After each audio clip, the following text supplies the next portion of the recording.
Boa noite, pessoal. Bem-vindos a esta live literária, depois de um longo inverno tenebroso.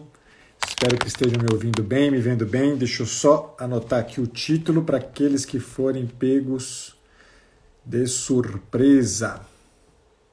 Manuscritos. Estava só querendo ver se era plural ou singular. De Felipa.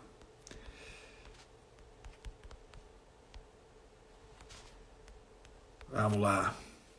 Deixa eu só fixar esse comentário aqui. Tudo ótimo, Isadora, que bom.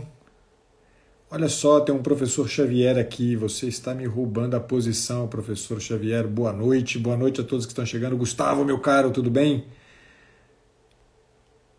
Olá, Carol. Rafaela. Muito bem. Pessoal, bem-vindos para aqueles que estão chegando pela primeira vez nas lives literárias. Em duas palavras, muito rapidinho, eu explico para vocês a proposta das lives literárias e em seguida passamos ao tema propriamente dito. Deixa eu só baixar aqui, porque senão eu não consigo ver. Eita, o que está acontecendo aqui? Pronto, agora sim. Muito bem, pessoal. A proposta das lives literárias, para aqueles que estão chegando agora, se tem alguém aí que é novo na jogada, bem-vindo.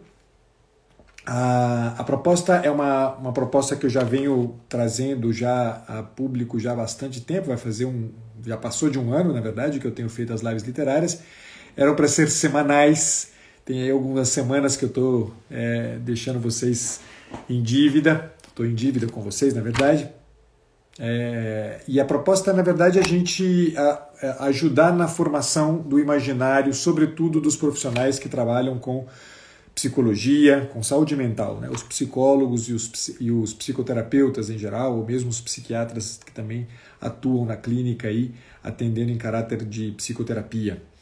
E na medida em que essa proposta justamente visa essa formação do imaginário, na medida em que a gente tem oferecido ao longo desse ano aí a possibilidade de conhecer um pouco mais, através da literatura, algumas das muitas possibilidades de enfrentamento do sofrimento humano.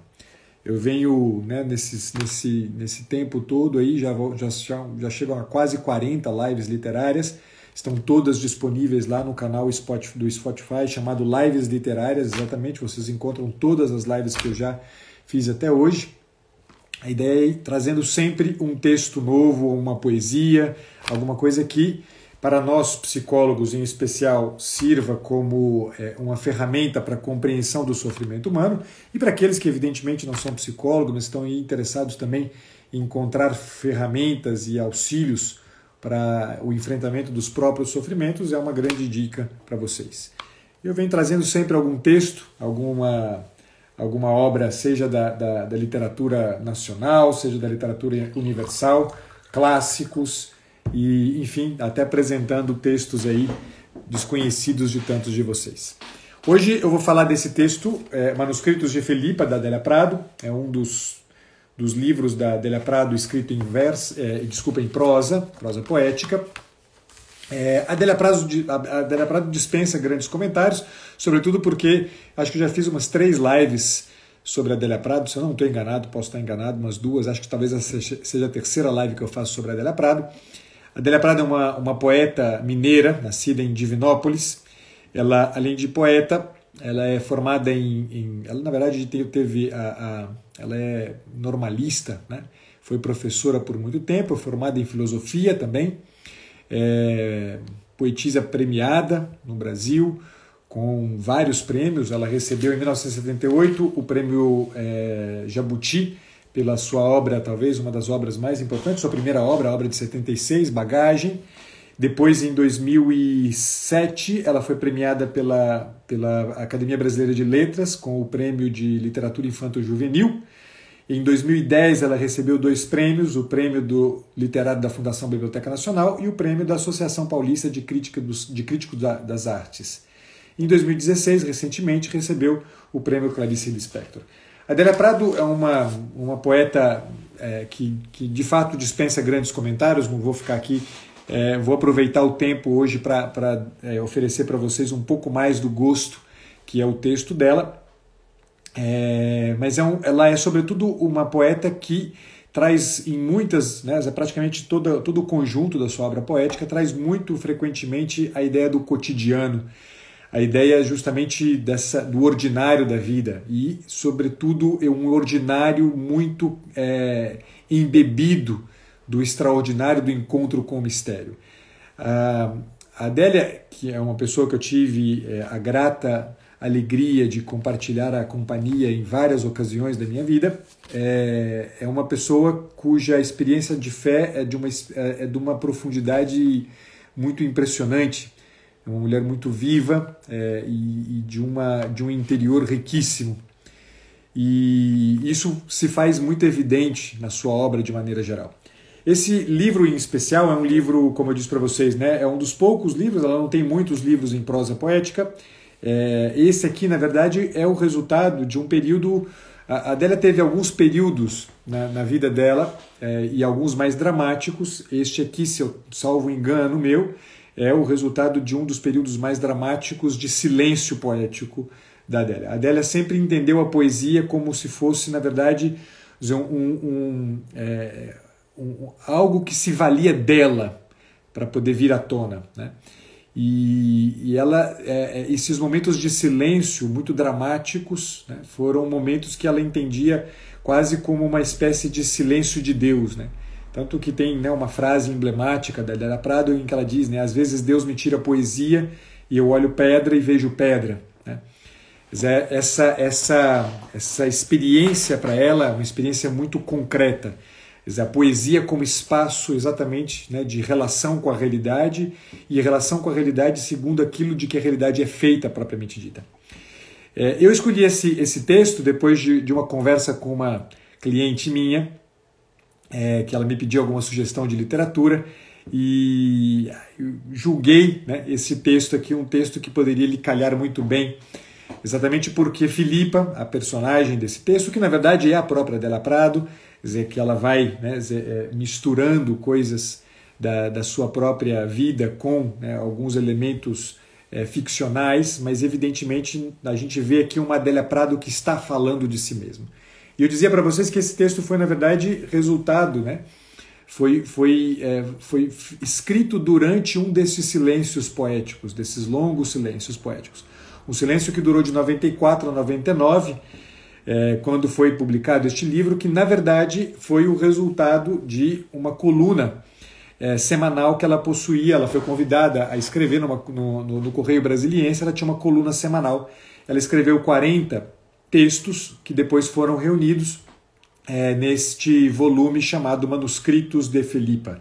Filipa, que é a personagem principal do livro, é uma mulher que sofre, e sofre as intempéries da vida, é a velhice, é a morte dos amigos, é a doença, é uma raiva que ela passa com o marido, são as situações do cotidiano, é um almoço que ela faz e que aos poucos, né, ela diz o tempo inteiro que a vida dela é uma constante oração. A vida de Filipa é uma constante oração.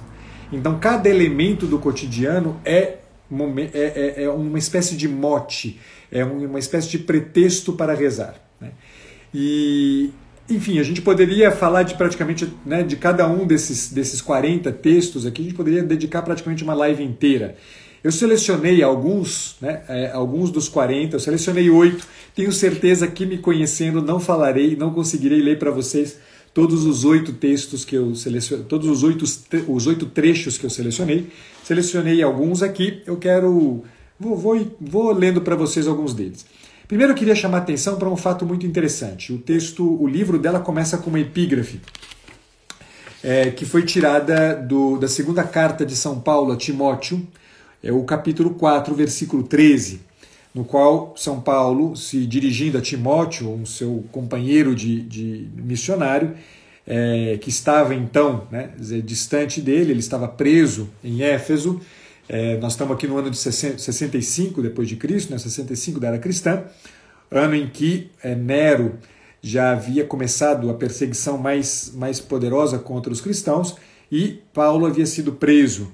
Ele escreve essa carta a Timóteo E nesse trechinho que a Adélia Prado escolheu como epígrafe, ele diz: quando vieres, traze contigo a capa que deixei em Troade, na casa de Carpo, e também os livros, principalmente os pergaminhos. Eu queria chamar a atenção para essa epígrafe porque ela, de uma certa maneira, ajuda a gente a entender a dinâmica do texto como um todo, os manuscritos de Filipa, e ajuda a gente a entender também, né, um certo horizonte que eu gostaria de oferecer para vocês. Os textos que eu escolhi, os trechos que eu escolhi, eles todos estão girando em torno de uma mesma questão. E eu já digo para vocês. É que esse versículo escolhido como epígrafe, ele vem logo depois, né, de um trecho da carta dirigida a Timóteo, na qual Paulo fala que ele tinha, né, combatido o combate, né, ele tinha combatido bem o combate, tinha chegado ao fim da própria carreira. Paulo já estava ciente, efetivamente, de que a sua morte era iminente. Ele já sabia que não demoraria muito, ele seria morto nessa perseguição que se fazia contra os cristãos. E ele diz, né, depois de dizer que ele tinha levado até o fim a própria carreira, ele diz que estava reservada para ele a coroa da justiça. Aí a gente entende um pouquinho, né, por que ele pede, né, no trecho, ele pede que Timóteo leve até ele os pergaminhos, né, os livros, principalmente os pergaminhos. Esses pergaminhos, na verdade, são, né, os livros sagrados que Paulo, por mais que ele soubesse que ele já merecia a coroa da justiça, ele entende que nestes momentos finais da própria vida era preciso reforçar em si mesmo a experiência que ele havia feito, essa experiência profunda de relacionamento com o transcendente, com Deus, né? E é interessante também, porque logo na sequência, no versículo 23, se eu não estou enganado, né, na sequência, o Paulo diz para o Timóteo para ele se apressar. Assim, vem logo e tenta chegar o máximo que você puder antes do inverno. Daí, né, a solicitação que ele faz a Timóteo de que traga junto consigo também a sua capa, né? Ele sabia que ele iria enfrentar um certo frio aí. Bom, mas o que isso aqui quer dizer para a gente? Por que eu quis gastar alguns minutinhos da nossa live falando, né, sobre essa epígrafe?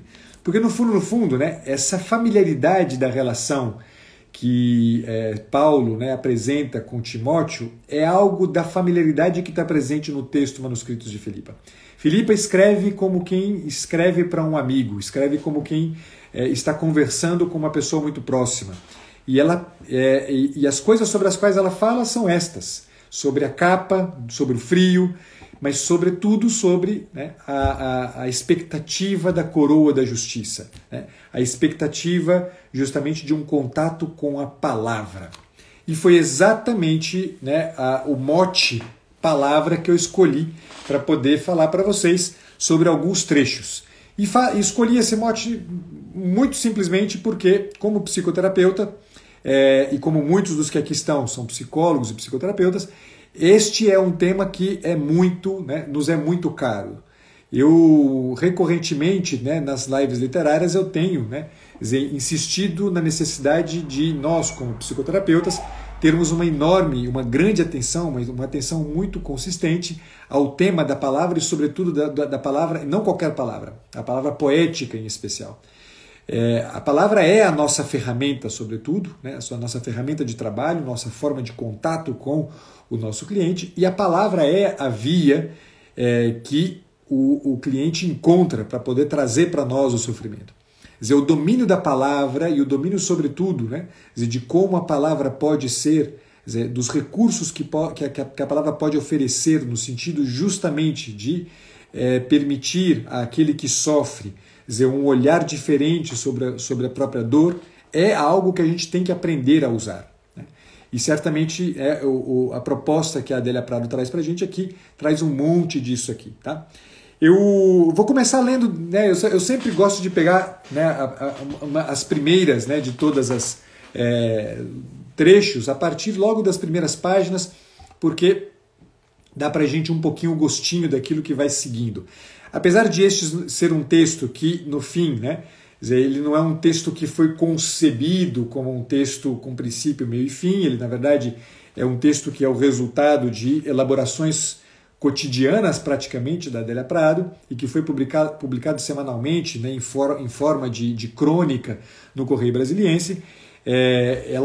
A ideia de ir pegando os trechos ao longo de todo o percurso feito pela Adélia Prado é bem interessante. Mas eu optei por escolher aqui esse tema, né, da palavra. Ó, o meu amigo Miguel Soriani, que bom te ver aqui, cara, tudo bem? Muito bem, o primeiro trecho que eu queria ler é justamente a primeiríssima página, tá? E escolhi essa primeira página porque ela fala sobre um tema que certamente nos é muito caro. Vocês vão ver, inclusive, que eu vou pegar. Tem outros dois trechos no qual aparece algo muito parecido, em que a Adélia Prado enfrenta o tema, né, da psicologia. A Adélia Prado, entre outras coisas, formada em filosofia, como eu disse para vocês, ela tinha uma formação em psicanálise também, né? Ela tem uma formação em psicanálise. A Adélia Prado é viva ainda, está muito bem, inclusive. Então o tema, né, a psicologia é um tema que de alguma maneira ela rodeou, né, o tema da psicologia. E aqui nessa primeira nessa primeira página já aparece de alguma maneira o tema da neurose, aparece o tema da ansiedade, aparece o tema do medo, né? Quer dizer, a neurose aparece sob a forma de medo e sob a forma de ansiedade. E é interessante a saída que ela dá para isto. Eu vou ler para vocês o trecho, é um trecho. São na verdade, dois trechos da crônica. Começa assim: antes fosse tudo culpa da má arbitragem e estresse muscular, conforme disse o torcedor sobre a derrota do seu time. Mas não é.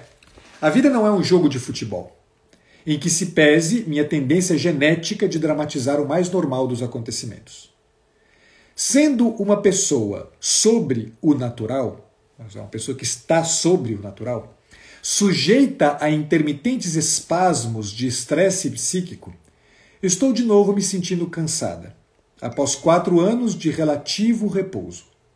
Minha libido está desaparecendo, a cara nojenta do medo dá o ar de sua graça. A velha está com medo, e não existe chupeta. Aqui parou para mim, tudo bem? Vocês estão aí ainda, pessoal? Me deem só um toque, porque deu uma parecida de que tudo desapareceu. Só me digam se está tudo bem por aí. Eu acho que caiu a meu chamado aí. Tudo ótimo? Beleza. Ok. Então dou continuidade. É que aqui deu um sinal de que tinha caído. Beleza, obrigado. Minha libido está desaparecendo e a cara nojenta do medo dá o ar de sua graça. A velha está com medo e não existe chupeta para anciãs. À minha volta, jovens que não vão morrer nunca e velhinhas, algumas se agarrando em mim, equivocadas quanto à minha fortaleza, outras fingindo que não estão velhas, as piores, disfarçando medo com agressividade e ocupações. Ela está falando justamente, né, da neurose. E aí, na sequência, olha como ela dá uma saída para isso aqui. Somos todos insuportáveis por causa do medo. Disfarçamos segundo nossa maior ou menor cegueira, sendo que a menor delas já escurece o sol. Onde está o homem sem medo? O homem sem projeções. Tal criatura existe?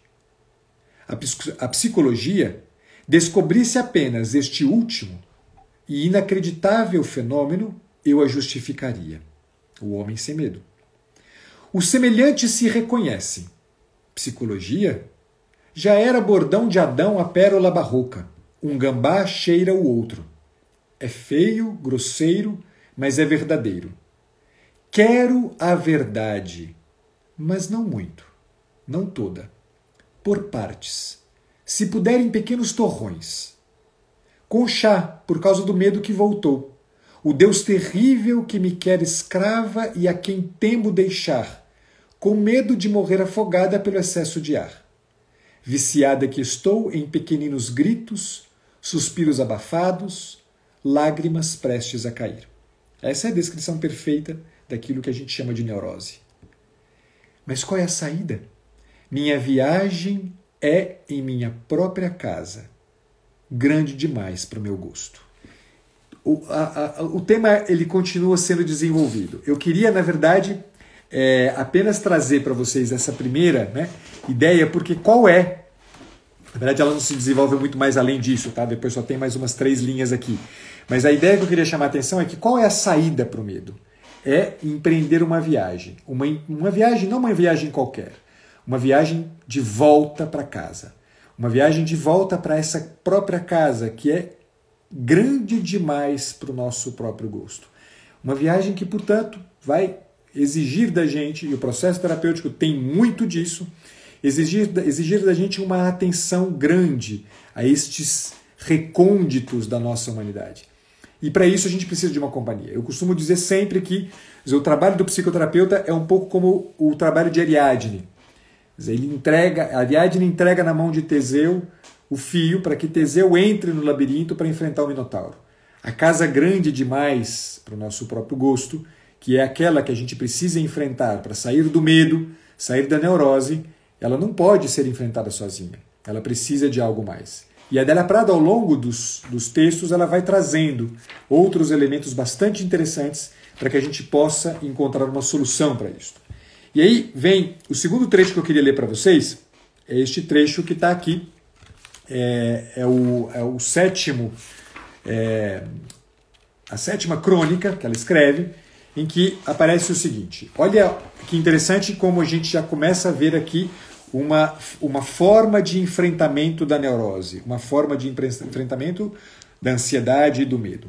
Diz Adélia Prado, ser humano, mais que parecer um porco, é adjetivar. Somos um adjetivo de Deus. Damos a ele a qualidade criadora e, portanto, somos-lhe essenciais sem o sermos para nós mesmos. É assim ou não é? Falar é bulir em vespeiro, criar zoada e confusão. Badu riu, ele, um menininho, quando lhe adverti: não bole nessa latinha, porque aí tem remédio para matar barata. Remédio de matar? Mas remédio não faz bom para barata, não. É uma lógica perfeita, no entanto. Com palavras se criou o mundo, este que está morrendo delas. Ou melhor, de inanição de palavras. Morrendo de insignificância. Melhorei incrivelmente. Vou aproveitar que estou sozinha, fechar a porta do quarto e num volume maior que o habitual vou dançar Menina Veneno até a roupa me grudar no corpo.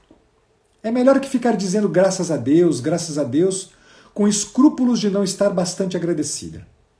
O demônio adora me pegar por esta fraqueza, me fazer cismar que não estou bastante agradecida. Mas eu estou, seu filho de uma égua. Ao demônio se pode xingar, não é? Porque eu continuo querendo xingar. Vejam a saída que ela traz pra gente. E, de novo, eu começo com aquilo que eu estava dizendo logo no início. Eu retomo aquilo que eu estava dizendo logo no início, que é a ideia da palavra. Somos um adjetivo de Deus. A palavra, diz ela, a gente tem falar é bulir em vespeiro, criar zoada e confusão. A palavra dá para a gente um elemento importante de relação a Deus. Essa bulir em vespeiro, criar zoada e confusão, é o que a gente precisa.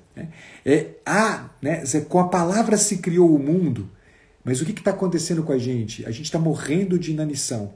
Morrendo de inanição, a inanição de palavras, morrendo de insignificâncias. Ou seja, a gente está perdendo a capacidade de olhar para as coisas segundo aquilo que elas de fato são. E a gente torna as coisas, a gente não olha mais para o significado das coisas propriamente dito. A gente não olha mais para o significado do sofrimento. A gente só consegue, quando muito, se envolver com o sofrimento atrás de explicações para o sofrimento. Quem nos procura no consultório, quem nos procura na clínica, não quer explicações para o próprio sofrimento. Quer exatamente não morrer de insignificância. Quer exatamente não morrer de inanição de palavras. Se a gente não está disposto a escutar isto e acompanhar o outro no caminho exatamente de enfrentamento dessa morte por inanição, Meus amigos, onde é que a gente vai fazer, o que nós vamos fazer do nosso trabalho? Então, vou dando sequência, né? Vamos lá para a próxima. A 11ª crônica é uma que é absolutamente surpreendente. Eu pegaria ela, leria ela inteira para vocês aqui, mas eu quero ler só 2 trechinhos, os trechos finais da crônica.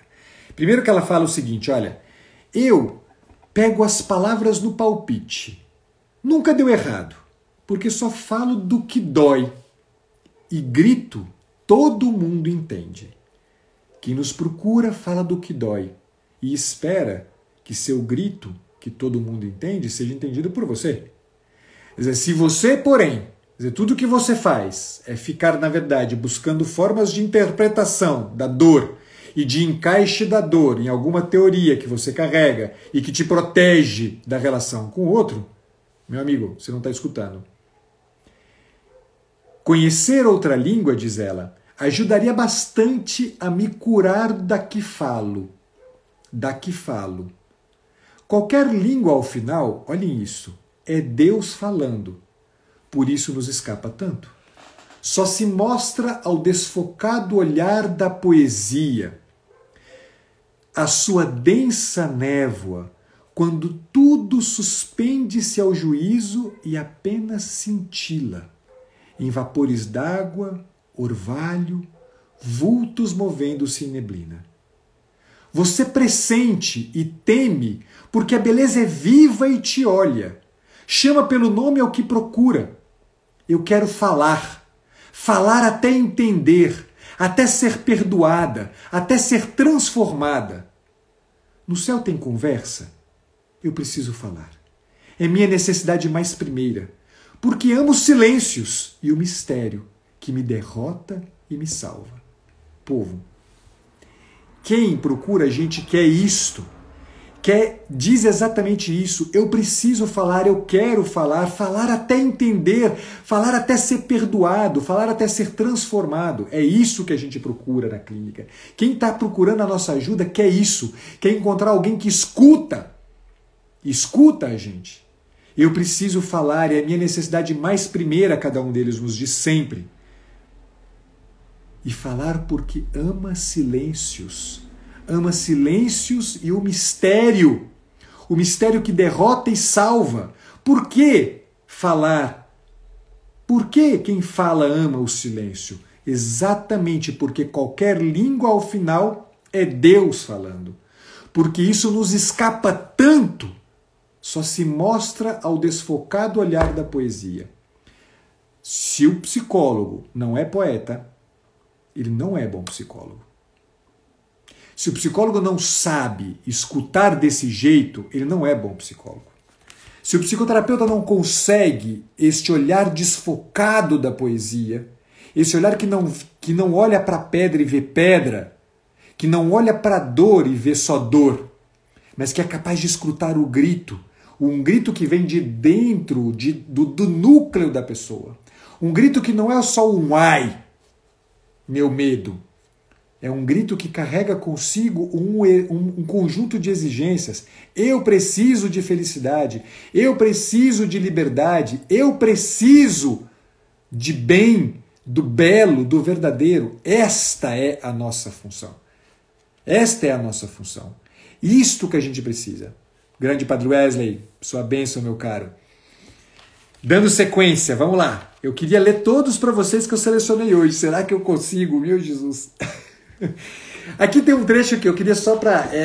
porque eu achei... Aqui é algo de uma certa veia cômica e bastante irônica da Adélia Prado, que é muito interessante.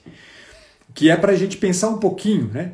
Quer dizer, muitas vezes a gente gosta muito, né, das palavras, mas a gente assume as palavras não como realidade, mas como ideologias. E a Crônica 12, eu vou ler só um trechinho, é um trecho que escapa um pouco do conjunto de propostas que eu trouxe para vocês, mas eu queria falar justamente sobre isso, né? A palavra como realidade, a palavra como descrição da realidade, não essa descrição crua da realidade, mas a descrição da realidade poética. e a palavra como ideologia, que no mais das vezes é uma descrição crua das coisas. Veja como ela começa a Crônica 12. Não dá para saber direito. Não dá para saber direito. Em todo caso, o mundo me parece mais verde, pelo menos em Ferrosa. Me lembro daqui com árvores, depois desmatado, agora verde outra vez. Isto é certo, os passarinhos aumentaram. Os ecologistas não vão gostar, como os comunistas, ao menos os que pregavam na minha escola. Adoram más notícias. Os olhos deles faíscam anunciando queimadas, córrego poluído, filmam com imenso gosto pobres catando o resto no lixo. Para mim, são como aquelas freiras apresentadas ao remédio contra a lepra. E agora? Como exerceremos nossa caridade? Como os apaixonados por animais que falam estranhamente, ressentidos na fidelidade dos bichos. O que eu faço com fidelidade de cachorro? Que pobreza! É típico de um certo jeito de conceber a realidade, não segundo aquilo que ela é poeticamente, mas segundo um conjunto de ideias que eu tenho. Quer dizer, eu não quero ver o que as coisas são, eu quero ver apenas o que está na minha cabeça já pré-formatado, organizadinho, para que eu possa continuar filmando pobrezinhos catando lixo e catando comida no lixo e ficar feliz porque o mundo continua dividido entre burgueses e proletários. Afe Maria. Vamos lá. A crônica número 15 fala sobre oração.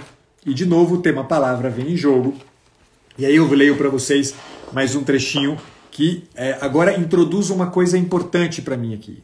Algo que já está, de uma certa maneira, né, presente em tudo que eu li até agora, mas agora aparece de forma bastante explícita. Tá? Hoje é o penúltimo dia da novena. Não há como não fazê-las. Durante 9 dias me obrigo a fazer o que mais gosto. Rezar e rezar e rezar. Não se perde o fio da meada. É a uniquíssima coisa deste mundo onde não tem erro nem cansaço. Quem diz rezei até cansar, não rezou e não sabe do que fala. Ninguém precisa me ensinar. Filipa, a gente reza de todo jeito, dormindo, andando, botando leite para ferver, conversando com paciência com gente inoportuna e pouco inteligente, como o Alcino Maia. Eu sei disso, imagina. Fica falando na frente da mulher dele, magra de ranger, que sou roliça, não pinto o cabelo, mas passo batom, por aí vai. Dá vontade de bater.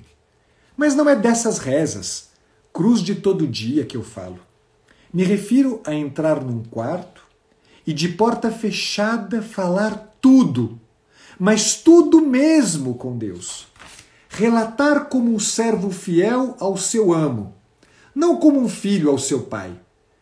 Desculpa, como um servo fiel ao seu amo. Não, como um filho ao seu pai, sem esconder nada. Pai Santo, ao Senhor que me fez e sustenta, me deu a tarefa de carregar por vós uma parte do mundo, trago minha alma. E, ó palavra perfeita agora, derramo-a diante de vós. Pai, nossos pais adoecem e nos olham como se fossem nossos filhos, como se pudéssemos. Abranda meu coração. Eu queria fazer coisas sem a consciência de fazê-las, como meu pai. Era assim ele porque nunca ia ao cinema. Seus atos, pelo menos quando estava em frente da mulher, eram atos puros, sem enfeite nenhum. Eu nunca me livro, será o meu natural o saber que não o sou? Pois mexo os olhos segundo uma ideia de como mexer os olhos. Sou mais humana que ele. Mas mexer os olhos de maneira inconsciente é bastante animal. Mas não é também aí que somos mais felizes? Correr, andar, nadar, comer, foder. Posso falar essa palavra para vós. Copular seria de falsidade insuportável. E o Senhor lê nos corações. Estou rezando. Não é me livrando das inconveniências do Alcino Maia, que neste momento tem todo o meu amor. Não me custa acreditar que o Senhor o ama tanto como quanto a São Francisco de Assis. Quem sou eu para desprezar o Alcino? Não o desprezo, só acho ele difícil. Parece que está tudo certo agora e consertado. Assim com C. Ela escreveu consertado com C. Tudo fazendo parte de um opus, para o qual não acho um adjetivo competente. Hoje é o penúltimo dia da novena. Peço por Martina, seus filhos e por mim. Agradeço de coração este bem-estar que me envias, apesar do sofrimento que me rodeia. Um bem-estar tão grande que vou pegar um filme. Certamente vou sentir fome. Vosso rosto, que não vejo, não é severo. Só vejo vossos joelhos, onde apoio minha cabeça, pondo todo o meu peso sobre eles. Está chovendo muito. Sinto pelas estrelas, impossíveis neste aguaceiro, pelos que moram em caixotes debaixo dos viadutos. Mas nem eles hoje me entristecem mais. Aconteceu alguma coisa. Hoje é o penúltimo dia da novena. Pai querido, me sinto em casa. Isto é, ora, o Senhor sabe. A ideia que eu queria trazer com esse trecho maravilhoso, na verdade, eu pulei vários trechos, é justamente a ideia que ela traz ao falar da oração como uma espécie de confissão. A oração entendida como um estar nu diante de alguém que eu sei que sabe tudo sobre mim. E com quem eu não preciso ficar escondendo, eu não preciso ficar protegendo, eu não preciso ficar com falsidade insuportável de quem não pode falar fudê para Deus. Eu só preciso estar nua, eu só preciso estar totalmente disponível diante daquele que conhece aquilo de que eu sou feita, aquilo que é, de alguma maneira, o que eu anseio mais profundamente e, sobretudo, os meus limites, as minhas mazelas. Quer dizer, é assim, é exatamente assim que a gente consegue começar a sair da neurose. Consegue começar a sair daquela mentira que a gente se impõe, a falsidade insuportável de quem finge diante daquele que lê nos corações. Nós, psicoterapeutas e psicólogos, de uma certa maneira precisamos ser para o outro algo como que a possibilidade de um encontro com este que lê os corações. A possibilidade de um encontro com aquele que, pela forma como olha, ojos de cielo, de alguma maneira faz com que a gente não queira se esconder atrás de falsidades insuportáveis. E, de uma certa maneira, as palavras possam ser usadas quase como uma oração. Quer dizer, como alguém que está diante daquele que lê o ideal, que vê o ideal. Avanço porque o tempo está passando e eu queria ler ainda mais uma coisa muito bacana. Tem uma... a Crônica 16 tem uma frasezinha curtinha que eu peguei, puxei ela assim porque ela é perfeita. Né? Numa determinada altura da crônica, na qual ela fala, né, sobre a morte. Como é que eu entendo a morte, meu Deus do céu? Né? A Martina, essa que ela de vez em quando fala dela, acaba vindo a óbito, né? E aí tem todo um enfrentamento com a morte ao longo de várias crônicas. E nessa crônica 16 ela diz: tudo é mistério, ponto final. A dor é mistério, ponto final. A morte é mistério, ponto final. A vida é mistério, ponto final. Se a gente não consegue entender a própria vida como mistério e a gente quer explicação para tudo, se a gente não consegue entender que o sofrimento carrega mais do que um porquê, carrega a necessidade e a urgência de um para quê, a gente não consegue viver a vida. A gente fica amarrado nas tentativas de explicação, sobre o que, inclusive, hoje eu quero, ao final, falar uma coisa com vocês. Eu leio para vocês agora, e esta eu faço questão de ler inteira, e talvez seja a última que eu vou ler para vocês, dado o avançar das horas, é a crônica número 19. Pessoal, esta é de uma beleza estonteante e eu peço de vocês a máxima atenção. Ela dirá por si mesma e eu queria muito chamar a atenção dela, sobretudo porque esta crônica 19, eu entendo que ela muito provavelmente dá conta de um jeito muito completo daquilo que eu gostaria com essa live de hoje, com o texto Manuscritos de Felipão. É inacreditável, porque mesquinho na natureza, estúpido na qualidade e ínfimo, desculpa, vou recomeçar porque não merece parar no meio assim. É inacreditável, porque mesquinho na natureza, estúpido na qualidade e ínfimo no tamanho. O episódio que me pôs do jeito que me pôs. Ah, esqueci de acrescentar, humilhante, por causa da minha idade. Teodoro tem essas coisas de deixar cair gordura na roupa. Teodoro é o marido dela. Fico muito doida, descontrolada mesmo. Chegávamos de viagem, eu já me felicitando porque o deixara ir com aquela bendita calça, inadequada ao meu ver. Sem falar nada, sem nenhum comentário. Não quero mesmo ser daquelas mulheres que arrumam o marido como se arruma filho pequeno para passear. Durou pouco. Antes mesmo que desfizéssemos as malas, descobri o ponto mais escuro, a uma chave da braguilha, manteiga, a mancha ainda quase úmida. Deixa eu lavar essa merda, falei com a voz do torniquete. É só entrar em casa e você vira um demônio, ele disse. Pelo menos naquela hora era verdade.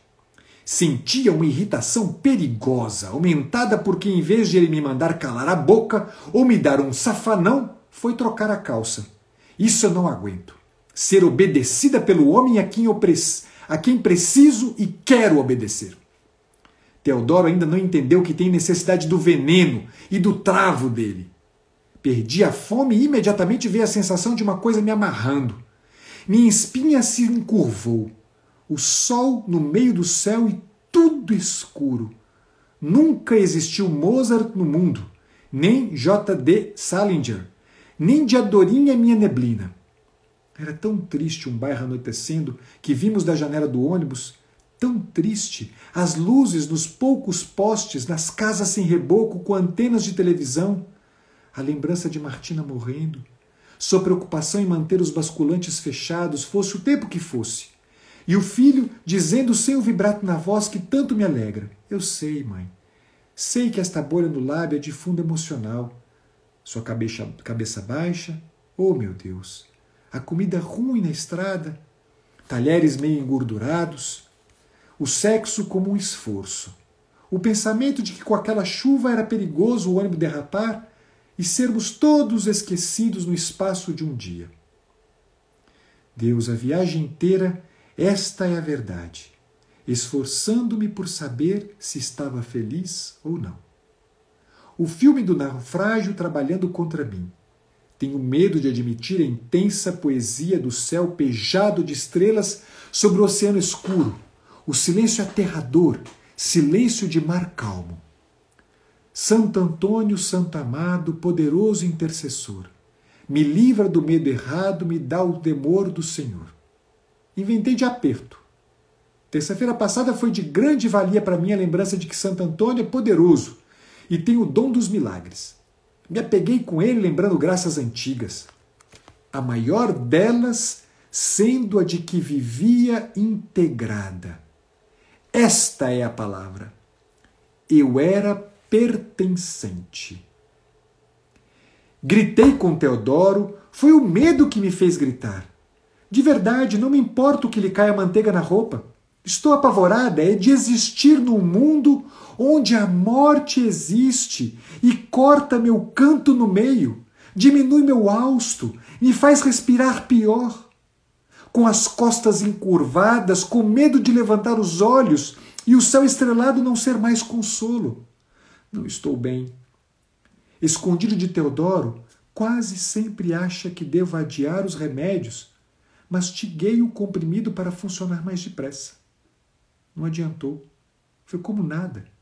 Olhos abertos, a trava, o buraco, a raiva, o perigo. Alba parece tão bem, empreende coisas. Seu mote agora é: Deus nos dizendo, eu te ajudo. Me disse que lhe aconteceram vários milagrinhos estes dias, e o maior de todos deu conta de dispersar os péssimos serviços da Climéria, que ainda lhe deixou um cartão objeto de variadas leituras. Para a dona Alba, agradecendo o tempo de purificação que passei em sua casa. Obrigado por tudo. Tudo concorre para me confundir, as palavras sendo o que há de pior. E é delas, ó meu Pai, é delas que necessito. Não me deixe sem palavras. Não me basta contemplar. Necessito ouvir o que vejo, ainda que um vocativo, uma vogal alongada até a rouquidão. Ouvi-me, Senhor. Ouvi-me, Senhor. É igual a calai-me, Senhor. Serenai meu coração. Ter tido 17 anos, uma vez, e acreditar que céu era eu na campina com o moço, não foi ilusão. Não é ilusão. É sonho. Seiva da alma. Certeza de viver para sempre. Pertenço. Sou vossa. Fizeste o mundo e a mim. Meu pé não resvalará. Santo Antônio, Santo Amado, poderoso intercessor. A salvação se serve da memória. Deus, que vos dignastes alegrar vossa igreja com a solenidade votiva de vosso servo Antônio, porque venceu o leão da tribo de Judá, da raça de Davi. É como entrar num mar de segurança e conforto. A vaga me banha toda, começando do peito.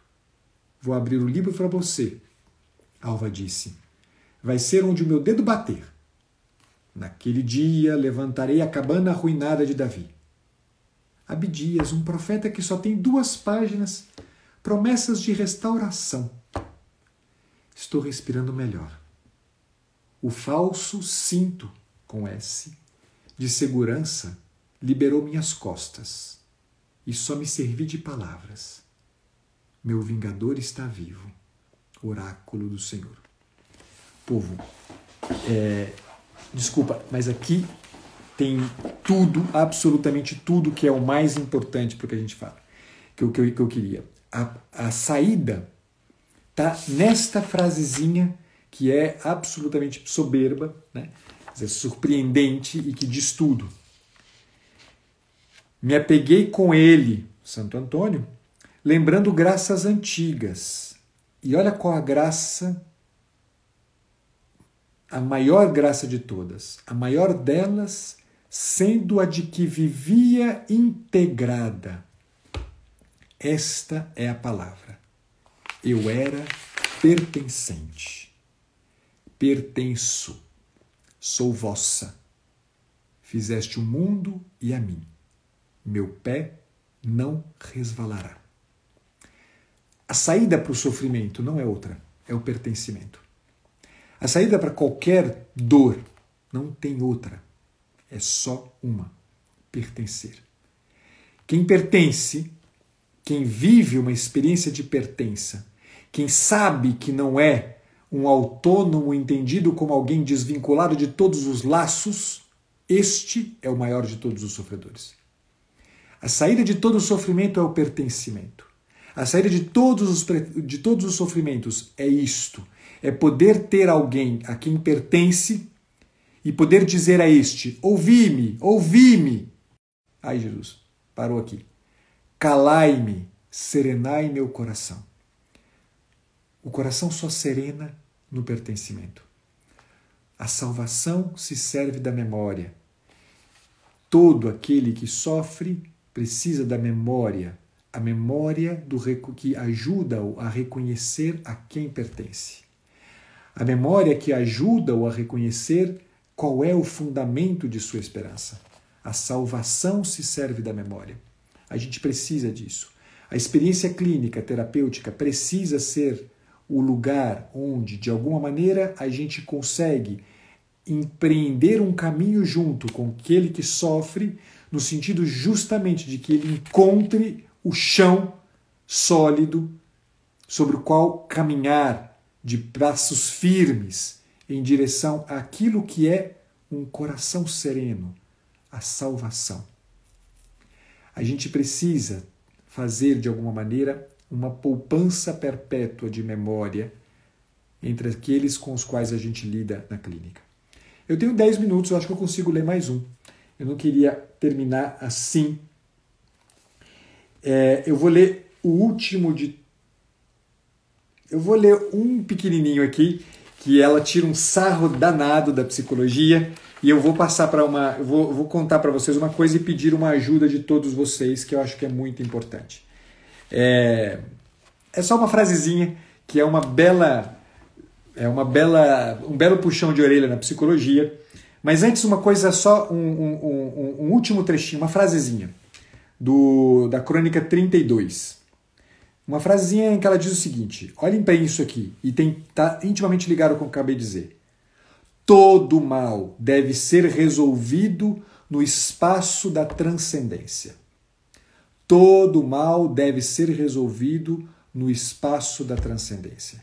Não há outra possibilidade. O pertencimento não é um pertencimento qualquer. É o pertencimento ao espaço da transcendência. Eu dizia uma resposta um dias atrás para alguém que me perguntava, dizendo, não há possibilidade de a gente conceber o trabalho e o ofício do psicoterapeuta a não ser dentro de uma experiência religiosa. Eu não falo de uma experiência religiosa XYZ, mas de uma experiência de alguém que consiga efetivamente se relacionar com a vida sempre de uma perspectiva alta, transcendental. Todo mal deve ser escondido, deve ser resolvido no espaço da transcendência. A atual psicologia faz isto aqui. A psicologia é nova, mas já tem suas múmias. É pena a senhora fazer seu dedo de pênis só porque me queixei que me doía a cabeça do dedo. Era problema na unha que crescia para baixo. Imagina se eu deixo um médico desse tipo tocar na minha tristeza. Essa é a maldita psicologia que está por aí. É a psicologia que interpreta a dor no dedo por causa da unha encravada como sendo um pênis. Essa é a psicologia de merda que a gente vive hoje. É contra ela que a gente precisa lutar. E é contra ela que eu queria fazer um convite para vocês e uma solicitação. E eu vou pedir de vocês o máximo possível. Eu vou deixar disponível logo mais para vocês aqui um link para vocês votarem. Está tramitando no Senado Federal um projeto de lei que vai obrigar a todos, que na verdade vai tornar vai fazer como seja prática exclusiva de psicólogos todas as práticas psicoterapêuticas. Com isto, o Conselho Federal de Psicologia, essa merda chamada Conselho Federal de Psicologia, vai dominar um grupo enorme de pessoas. Ele já tem um controle gigantesco sobre mais de 20 mil profissionais psicólogos no país. O Conselho Federal quer agora, além de ter um domínio sobre um conjunto gigantesco de profissionais, quer também dominar práticas psicoterapêuticas as mais variadas que estão por aí. Este projeto é um projeto de mordaça. É um projeto que vai efetivamente impedir o trabalho que já é fartamente impedido pelo Conselho Federal, de tantos profissionais. Vocês tiveram a oportunidade de conhecer um conjunto enorme de profissionais naquela semana que passou, de profissionais que são perseguidos pelo Conselho Federal de Psicologia. E agora o Conselho vai, com este projeto, se ele tramitar positivamente, se for aprovado o projeto, o Conselho vai ainda lançar a sua sombra sobre o trabalho de tantos psicoterapeutas que hoje não têm o registro no Conselho e fazem trabalhos de altíssima qualidade. Muito melhores os trabalhos do que de muitos profissionais psicólogos que aí estão. Eu vou disponibilizar para vocês lá no meu feed, ao final dessa live, um link para vocês, e vou deixar, na verdade, na minha bio, vou deixar na minha bio, e vou pedir para vocês votarem contra esse projeto. Insisto, votem não para esse projeto. Há uma enquete pública, isso aqui efetivamente não tem um impacto muito grande, mas saber da força que há contra esta proposta é importante para que o Senado Federal não tramite a coisa baseado mera e exclusivamente no que um grupo de ideólogos de merda está fazendo hoje no país. Então eu peço de vocês, divulguem, mandem para quantas pessoas vocês puderem, por favor, isso é muito importante. A votação que está lá, a enquete que está aberta, uma enquete pública, está aberta, está sendo favorável pelo sim. E a gente precisa reverter isso aqui. O Senado precisa ver o quanto temos força e a gente precisa mobilizar. Eu, de minha parte, quero muito que isso aconteça contra este projeto. Então, eu estou insistindo muito, peço de vocês o máximo, todo mundo pode votar. Essa não é uma votação, é uma enquete pública. O Senado precisa ver o quanto a população é contrária a esse projeto de lei. Então, eu vou pedir de vocês, assim, divulguem o máximo que vocês puderem para todos os teus amigos, porque isso aqui é muito importante. É uma matéria importante e o pessoal da esquerda está fazendo a sua força no sentido justamente de destruir o trabalho que estamos fazendo já há tanto tempo e que tem uma qualidade tão importante. Então, peço a ajuda de vocês com relação a isso. Desculpa usar o tempo da live literária para isso, mas eu não queria deixar esse recado para vocês, não queria perder a oportunidade de deixar esse recado aqui para vocês. Conto com a ajuda de todos vocês nesse sentido. Agradeço enormemente a presença de todos vocês. A gente vai continuar se vendo. Essa semana eu não fiz nenhum calendário de lives, mas eu vou encontrar com alguns amigos nas lives aí durante a semana. Fiquem atentos, vocês vão ficar sabendo aí, tá bom? Povo, muitíssimo obrigado pela presença de todos vocês. Fiquem com Deus. Até a próxima. Tchau.